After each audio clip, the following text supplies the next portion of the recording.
So this is a video about how to install the ClosetMaid system. I have a hallway closet here that's about 9 feet long and about 7 feet high, and yeah, it's about 17 inches deep.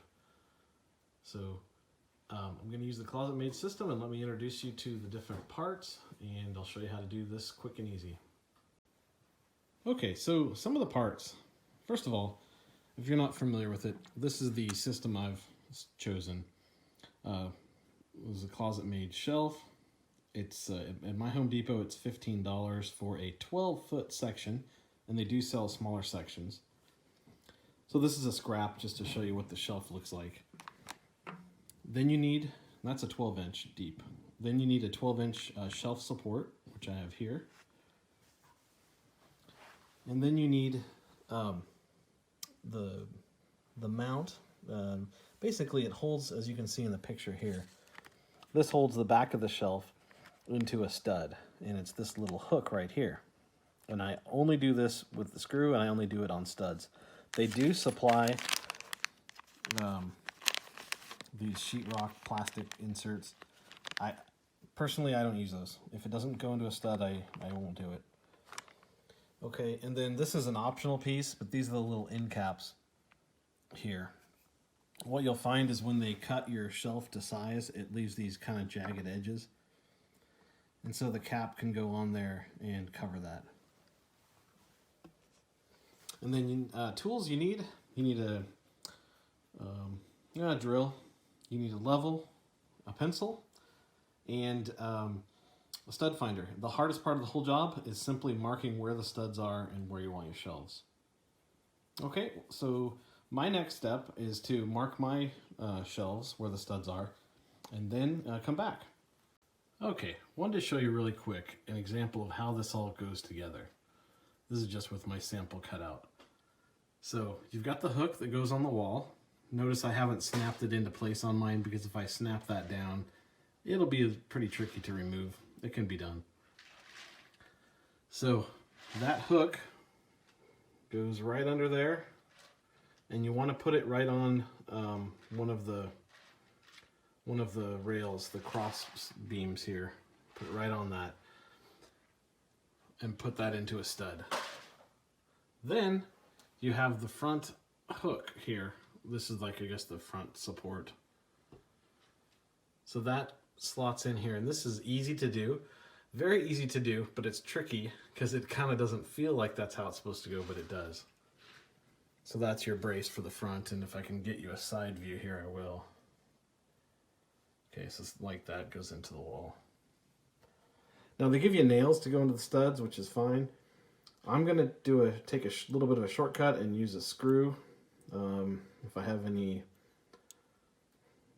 have any washers, I might use a washer, but I'll probably use a screw there instead of the nail. Okay, so that's just a quick example. I'll get back to marking the studs. Okay, so we've marked the wall, and you can see what we did is we took a level and the ruler, and we marked the height of each section that we wanted. So except for the bottom one, we were about 17 inches between each. And you'll notice the bottom ones, we drew a straight line all the way across. And then marked the studs. So you can see studs marked there. And then what you do after you've got the center of the stud marked with an X, you can go ahead and delete, erase those lines. So you'll see some of what I have, I've got it down to just a marking like that. Or like that. So I have an X, in this case, right there in the center is where I'll put the screw.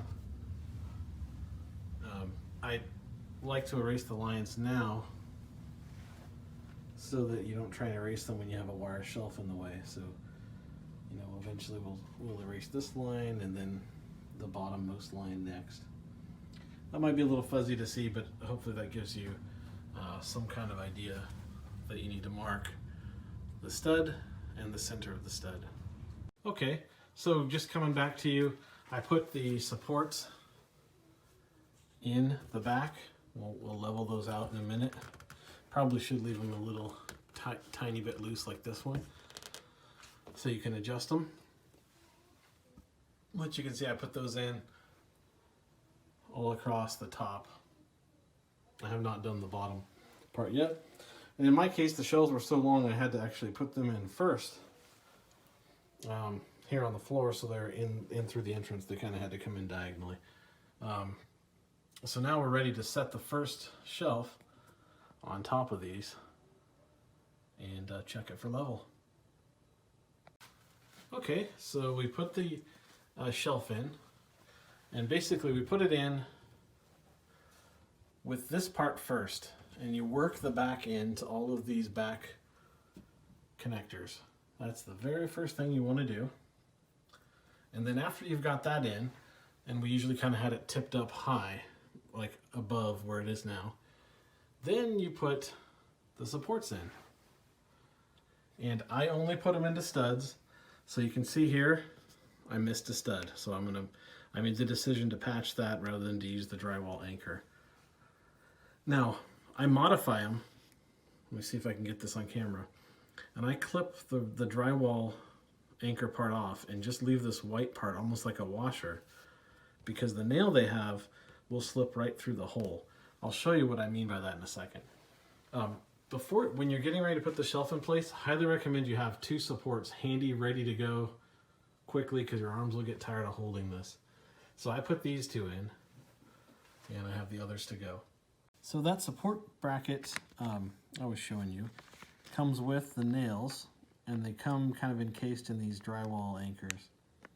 I don't like those. I only put them into studs, like I said. So I just wanted to show you this. I basically cut off the bottom part of it and leave just the ring here.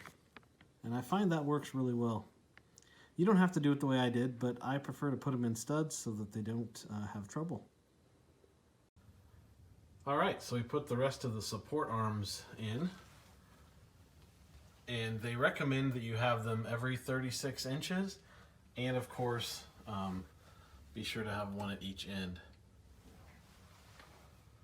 So we've got that in here, and then we're just going to repeat that all the way down here and install these shelves.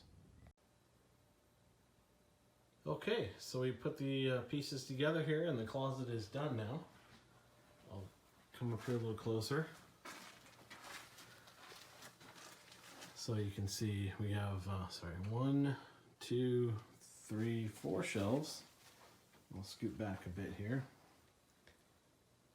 And you'll notice a little blue tape there at the bottom, and a little war wound here where I missed the stud down here, which I will just putty those up. I'll put some blue tape over it so I remember. One thing I wanted to point out, as you're putting these support arms on, they're designed to come right up here between these tines. So it feels a little weird when you're doing it, but that's the right way. And you just want to come up right between those tines. You'll notice here on this 9-foot shelf, I put a back support, which is these guys, on every single stud. So that on a 9-foot closet was 7 of these for me. And I did 4 of the support beams. So I did those every 36 inches, and I think they tell you like something like within 6 inches of the end. I mean, it's all common sense, but if you put something really heavy and there's no support under it, it's, you know, bad thing. So I kind of pushed the limits a little here, but I think we're right where we need to be. So thanks for watching. Again, this is the ClosetMaid system, and I've bought these at Home Depot. They've been out for over a decade. They're really easy to install. The hardest part is marking the studs. It's also the most important part. Mark your studs well, mark your level. Go through and erase it when you're done. And then the floor work here with this really low shelf was a bit of a pain to cram in there, but really this is an easy system. I recommend it, and it's relatively affordable. Oh, I should talk about that. The total project cost. Each shelf was $15. The support arms, these are 12-inch long, deep. The support arms I bought in 12 packs, and I found the cheapest price was Amazon, not Home Depot. So I had the time, I ordered on Amazon. However, I found that these back supports were pretty much the same price either place. So got those at Home Depot. They'll cut these for you. Also, you can use standard bolt cutters to do that. In fact, if you give me a second here, I'll show you. I use the bolt cutter right there to trim this shelf here, this little bit off of a shelf. So that was a Harbor Freight bolt cutter for $11, so can't beat that. Okay, well, thank you for watching.